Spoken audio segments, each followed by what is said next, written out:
prašymas. Dar kartą. Kas čia?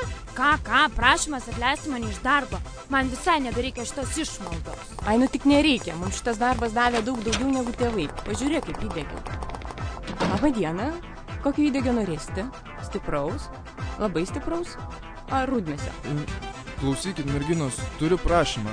Specialų prašymą. Aš sumokėsiu. Turiu pinigų pilnas kišenės. Ne, aš nepadėsiu jums susijaudinti.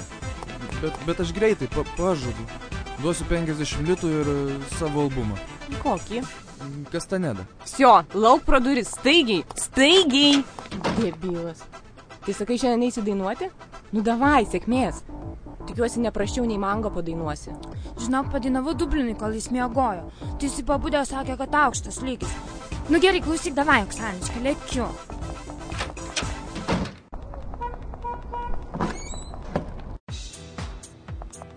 Kas čia tokia?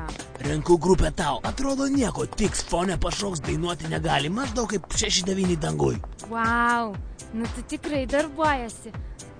O tai kur dainuot? Einam į studiją. Ten prodiuseris atvarė. Žilva, susipažink, Sandra. Nori dainuot. Primesai kokią bitkę. Paimk iš archyvo, kur nuėmė Kristinos Aguileros gabalus 1:1. Susipažinkim. Renkis. Mes prostitutės, mūsų gražios akutės. Mes prostitutės, mūsų gražios akutės.